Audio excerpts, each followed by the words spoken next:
ఓం నమః శివాయ. ఓం నమో నారాయణాయ. కర్మ నివారణ నరదృష్టి నివారణ కాల భైరవాయ నమో నమః.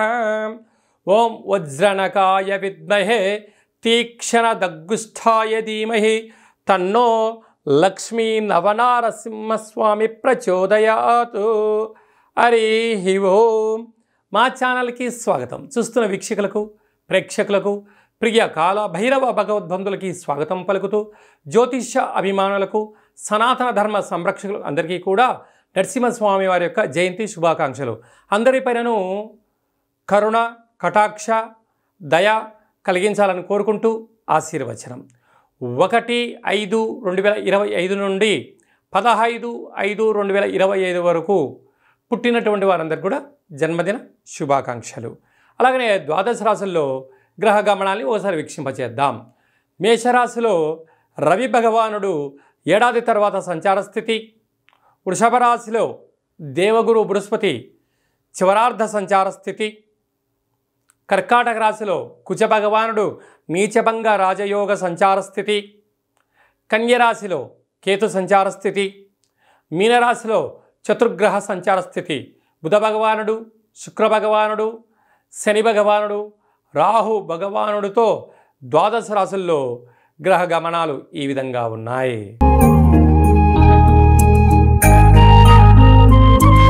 మకర రాశి వారికి 7.5 సంవత్సరం తర్వాత ఏళ్లనాటి శని వెళ్ళిపోయిన తర్వాత తృతీయంలో చతుర్గ్రహ సంచార స్థితి, అర్ధాష్టమ రవి, పంచమస్థానంలో గురు సంచార స్థితి దోషంలో ఉన్నప్పుడు నరసింహస్వామి యొక్క జయంతి కళ్యాణ మహోత్సవ కార్యక్రమంలో పాల్గొనడం వలన ఎలాంటి యోగం కలుగుతుందో ఈ వీడియోలో సవివరంగా సంపూర్ణంగా తెలుసుకుందాం. మకర రాశిలో ఈ నక్షత్రాలు వస్తాయిగా. ఉత్తరాషాఢ నక్షత్రంలోని 2, 3, 4 పాదాలు, శ్రవణ నక్షత్రంలోని 4 పాదాలు, ధనిష్ఠా నక్షత్రంలోని 1, 2 పాదాలను కలిపితే మకర రాశి. రాశాధిపతి శని భగవానుడు.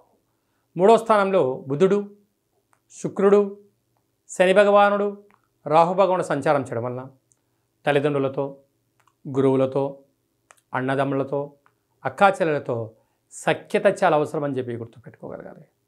ఏడాది తర్వాత అర్ధాష్టమ రవి సంచార స్థితి ఉండడం వలన దూరావాయు జల ప్రయాణం చేసేటప్పుడు ఎన్నో జాగ్రత్తలు అవసరం.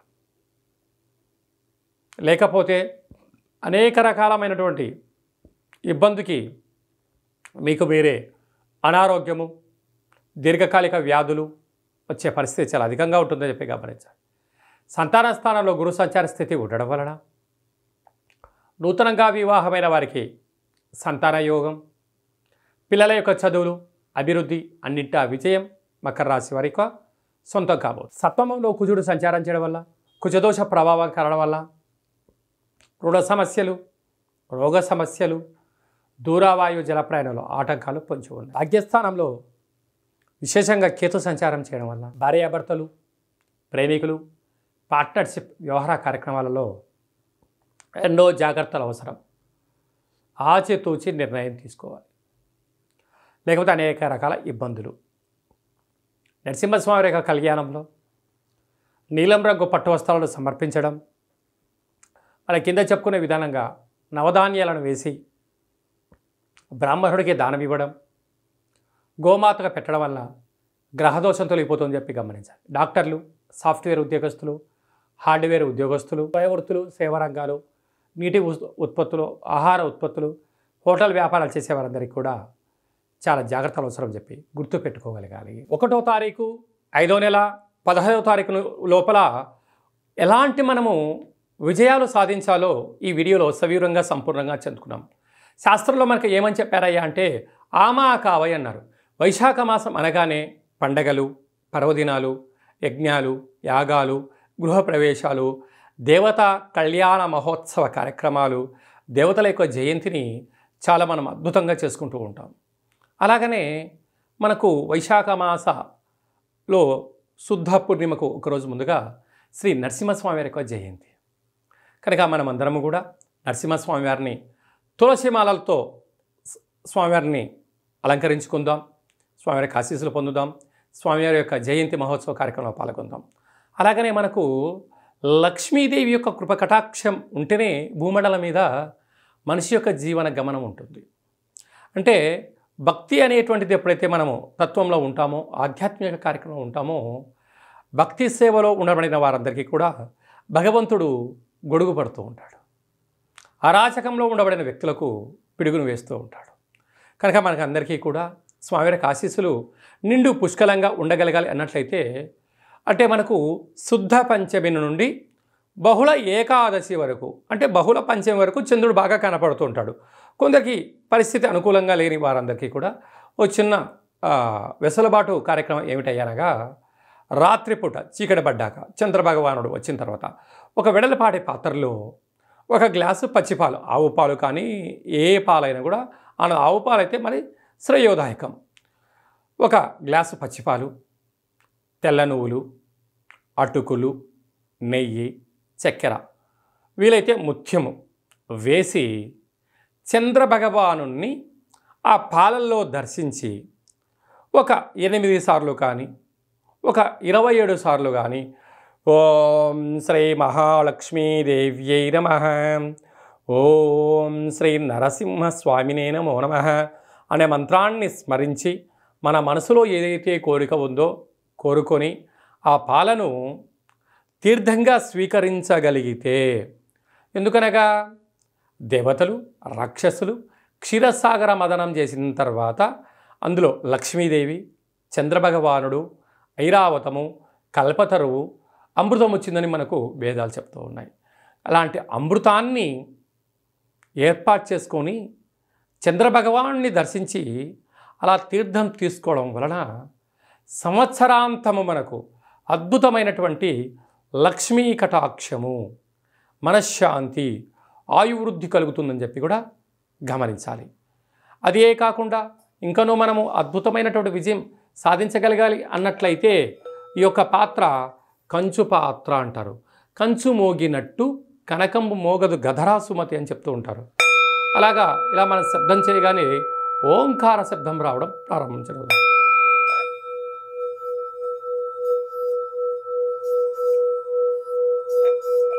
ఇలా ఓంకార శబ్దాన్ని సృష్టించడం వలన మనిషి శరీరంలో ఉండబడినటువంటి 7 చక్రాలు వికసించి ఇంట్లో ఉండబడిన దరిద్ర దేవత బయటికి వెళ్ళిపోయి లక్ష్మీదేవి యొక్క కటాక్షం కలిగి ఇల్లంతా సిరులతో కలకలలాడుతూ ఉంటుంది. కనుక మనమందరము కూడా ఈ అక్షయ పాత్రను ఇంట్లో ఉంచుకుందాం. కావాలనుకున్న వారు కింద నెంబర్ సంప్రదించినట్లయితే అక్షయ పాత్రతో పాటు ఒక కాలభైరవ హోమము, ఒక 20 రకాల వస్తువులతో, 16 రకాల కూరగాయలతో శాకాంబరి దిష్టి దిగించి మీకు పంపించడం జరుగుతుంది. కనుక స్వామివారి ఆశీస్సులు పొందుతాం. అద్భుతమైన అష్ట కష్టాలకు స్వస్తి పలుకుతాం. అలాగే మీ వ్యక్తిగత జాతకం తెలుసుకోవాలనుకుంటున్నారా? మీరు పుట్టినటువంటి తేదీ, నెల, సంవత్సరం, సమయం మీరు రాసి వాట్సాప్లో పంపించగలిగినట్లయితే 100 సంవత్సరాల జాతకాన్ని సవివరంగా సంపూర్ణంగా వ్రాసి పంపించి మీరు పుట్టినప్పుడు గ్రహ గమనాలు ఎలా ఉన్నాయి, ప్రస్తుతం ఎలా ఉంటున్నాయి, రాబోయే కాలం ఎలా ఉండబోతున్నాయో సవివరంగా సంపూర్ణంగా తెలియజేయడం జరుగుతుంది. అలాగనే చాలామందికి పుట్టినటువంటి కాల సమయంలో డేటా బర్త్లు లేనటువంటి కారణం వలన పేరు యొక్క మొదటి అక్షరాన్ని అనుసరిస్తూ రాశిని తెలియజేస్తూ రాశి యొక్క పరిస్థితిని తెలియజేస్తూ రమణ శాస్త్రం ద్వారా కాళభైరవ ఉపాసన చేత భూత భవిష్యత్ వర్తమానాన్ని తెలియజేయడం జరుగుతుంది. కనుక ఆసక్తి గలవారు ఈ కింది నెంబర్ సంప్రదించి అపాయింట్మెంట్ తీసుకొని సంప్రదించగలరు. చాలామంది భార్యాభర్తలు తరచుగా గొడవ పడుతూ ఉంటారు. ఎందుకు గొడవ పడుతున్నారో ఒకసారి వాళ్ళకే తెలియని పరిస్థితి ఉంటుంది. జాతకంలో స్వల్పమైనటువంటి ఇబ్బందులు, గ్రహ దోషాలు, అలాంటప్పుడు వారిద్దరూ పాలు నీళ్ళలాగా కలిసేటువంటి సలహాలు సూచనలు ఇవ్వడం జరుగుతుంటుంది. మీకు కలిగినటువంటి సంతానానికి ఆధ్యాత్మికమైనటువంటి నామాలు ఎలా పేరు పెట్టుకోవాలో తెలియచేయడం జరుగుతుంది. అందరిపైనను శ్రీ కాళభైరవ స్వామి ఆశీస్సులు ఉండాలని కోరుకుంటాం. మన యొక్క కాళభైరవ స్వామి యొక్క దేవాలయంలో 4 మంగళవారాలు, 4 శనివారాలు, శుద్ధాష్టమి, పూర్ణిమ, బహుళాష్టమి సందర్భంగా కాళభైరవ హోమ కార్యక్రమాలు జరుగుతూ ఉంటుంటాయి. కనుక మీరు జాతకం చెప్పించుకున్న వారందరికీ కూడా కాళభైరవ స్వామికి అర్చన, హోమ కార్యక్రమాలను చేయించడం జరుగుతుంది. కనుక మనందరం కూడా స్వామిని స్మరిద్దాం, ధ్యానిద్దాం, అష్ట కష్టాలకు స్వస్తి పలుకుదాం, అష్టైశ్వర్యకి స్వాగతం పలుకుతాం. అందరికీ శుభం, జయం, లాభం కలగాలని కోరుకుంటూ ఆశీర్వచనం. ఓం శతమానం భవతి శతాయుః పురుష సతేంద్రియ ఆయుష్యేవేంద్రియే ప్రతితిష్టతి. ధనం ధాన్యం బహుపుత్రలాభం శత సంవత్సరం దీర్ఘమాయుః. సర్వే జనా సుఖినో భవంతు. లోకా సమస్తా సుఖినో భవంతు. సర్వం శ్రీ నరసింహస్వామి దేవతార్పణమస్తు. హరి ఓం. ఈ వీడియో మీకు నచ్చినట్టయితే లైక్ చేయండి, షేర్ చేయండి, మా ఛానల్ని సబ్స్క్రైబ్ చేసుకోండి. ఆధ్యాత్మిక భక్తి సమాచారాన్ని భగవద్బంధువులకు మిత్రులకు చేరవేయండి. శ్రీ నరసింహస్వామి ఆశీస్సులు పొందండి.